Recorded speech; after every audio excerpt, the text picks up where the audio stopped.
শুভ সন্ধ্যা। ইতিহাসের পাতায় আরও একবার প্রত্যেকে স্বাগত জানাই। এসএসসি সংক্রান্ত যে মামলাগুলো চলছে, আজকে দুটো গুরুত্বপূর্ণ আপডেট আপনাদের ছোট্ট করে শেয়ার করি। প্রথমটা হচ্ছে, আপনারা যে 100 টাকা দিয়ে কোশ্চেন চ্যালেঞ্জ করেছিলেন, ভুল কোশ্চেনগুলো, সেগুলোর টাকা কি আপনারা ফেরত পেয়েছেন? যদি না পেয়ে থাকেন কমেন্ট করে জানাবেন। আর আজকে কিন্তু অমৃতা সিনহা ম্যাম হাইকোর্ট হিসাব চেয়েছে, 4 সপ্তাহের মধ্যে হলফনামা দিয়ে জানাতে বলেছে কত টাকা কি এই সাধারণ ছাত্রছাত্রীদের কাছে নিয়েছো এই কোশ্চেন ভুলের নামে। সেই হিসাবটা হাইকোর্টে দেবে নিশ্চয়ই, এবং বলা যায় না সেখানেও আবার কি করেছে না করেছে, কারণ এসএসসির মানে বিশ্বাসযোগ্যতাটা এতটাই কম যে সেই 100 টাকার হিসাব কলকাতা হাইকোর্টকে নিতে হচ্ছে। তো যাই হোক, একজন যেহেতু কেস হয়েছে সেই বিষয়ে, তো অবভিয়াসলি সেই হিসাব তো জনগণের টাকা তো দিতেই হবে। এইটা গেল প্রথম। দ্বিতীয় হচ্ছে এক্সপায়ারি অফ প্যানেল, তাদের কিন্তু অবস্থা এর আগেও বলেছি খুব একটা ভালো নয়, বেগতিক, আপনারা এখনও বুঝতে পারছেন। তো প্রথম কথা তো এক্সপায়ারি অফ প্যানেল সেটা হচ্ছে ইনভ্যালিড হয়ে যাচ্ছে, মানে টেন্টেড ক্যাটাগরিতে ফেলা হবে কি হবে না এই প্রশ্ন ছিল। আজকে মোটামুটি পরিষ্কার হয়ে গেল তারাও কিন্তু টেন্টেড। যারা বলছেন এক্সপায়ারি অফ প্যানেল আমরা যোগ্য কিন্তু নয়, আপনারা যোগ্যর মধ্যে পড়ছেন না কলকাতা হাইকোর্টের ভাষ্য অনুযায়ী, আমি আমার কথা বলছি না। তো সেই জায়গায় দাঁড়িয়ে আপনাদেরও কিন্তু তাহলে 12% সুদসহ টাকা তো দিতেই হবে, চাকরিও যাবে। আর চাকরি গেলে কি হবে, আবার তাহলে যেগুলো নিয়োগ হচ্ছে সেগুলোর তো রিপ্যানেলিং হতে হবে, তাহলে তো অনেকেই তো এক্সপায়ারি অফ প্যানেল নিশ্চয়ই চাকরি পেয়েছে। তো হাইকোর্টে এটা উঠেও এসছে যে এসএসসি ইচ্ছা করে এদেরকে বাঁচানোর চেষ্টা করছে। তো যাই হোক, তো এই যে প্রশ্নটা, এইটা কিন্তু আজকে অনেকটা ক্লিয়ার হয়ে গেল।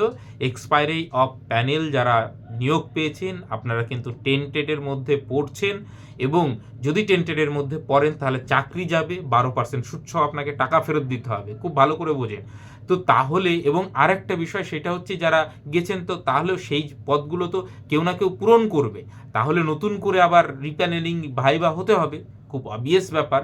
সেই জন্যই দেখবেন প্রথম দিকে কাউন্সিলিংয়ের ডেট কবে দিয়েছে, মানে যেগুলো ছোট ছোট সাবজেক্ট সেগুলোতে মানে করছে, সেগুলো দিয়ে শুরু করছে, জানে, এবং 9-10টা ওই জন্যই চেপে রেখেছে, ভালো করেই জানে যে এইটা আমরা, মানে এমন তো নয় যে তারা জানে না আইন কানুন, তাদের আইনজীবী ভালো করেই জানে যে এক্সপায়ারি অফ প্যানেল টেন্টেডের মধ্যে পড়বে, এবং সেই জন্য কিন্তু এই ধীর গতিতে চলা। আর ভোট পার হয়ে গেলে তো নতুন সরকার, হ্যাঁ নতুন সরকার বলতে অনেকে এইটুকু বোঝেন না, রাজনৈতিক বোধ এইটুকু নেই, অনেকে কমেন্ট করেন যে নতুন সরকার কি করে আসবে। আরে বাবা, যে সরকারই আসুক 5 বছর পর তো নতুন সরকারই আসে, তাই না? সেটা তো আর পুরনো সরকারটা থাকে না, 5 বছর পর আপনাকে জনগণকে ঠিক করতে হয় এবং কে কাকে সরকারে, সেটা আপনি যাকে চুজ করবেন সেই আসবে। মমতা বন্দ্যোপাধ্যায় ক্ষমতায় আসলে তবু, মানে তৃণমূল ক্ষমতায় আসলে সেটাও তো নতুন সরকারই। তো যাই হোক, তখন কিন্তু আপনাদের কথা আর শুনবে না। যারা টেন্টেড রয়েছেন তারা তাড়াতাড়ি আপনাদের ব্যবস্থা করুন, বিশেষ করে এক্সপায়ারি অফ প্যানেল। আর বুঝতেই পারছেন যে তখন কিন্তু আগেও আপনারা দল বিচ্ছিন্ন হয়ে বিভিন্ন দলাদলি করে আপনাদের আমও গেছে, ছালাও গেছে, এবার আরও যাবে, এবং 12% সুদসহ আপনারা কোনো রকম দোষ না করে। আমি অনেককে জানি, আমাদের হোস্টেলেরও অনেকে চাকরি পেয়েছেন যারা কোনো রকম কোনো টাকা দেননি, কিন্তু আমাদের সিনিয়র ছিল যারা, তো তারা একদম একদম আমি 100% লিখে দিতে পারি, সেই গ্যারেন্টি আছে, তারা টাকা দেননি কিন্তু পেয়েছেন, মানে অবভিয়াসলি সেই ইসে তো।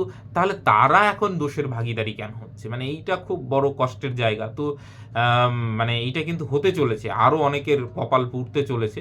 ওয়েস্ট বেঙ্গলের অনেক শিক্ষকের যারা এক্সপায়ারি অফ প্যানেল, যারা দোষ করেননি, তাদেরও কিন্তু এই পাপের ভাগিদারি হতে হচ্ছে।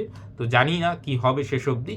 তো আলটিমেটলি রিপ্যানেলিং 11-12-এর যে প্যানেল বেরিয়ে গেছে, তাহলে যেগুলো বাদ দেওয়া যায় ওগুলোকে যদি বাদ দেয়, ধরুন 1000 জনও যদি বাদ যায়, তাহলে 1000 জন তো নতুন জন আসবে, তাহলে আবার কিন্তু কিছু জন আবার নতুন করে ডাক পেতে পারেন।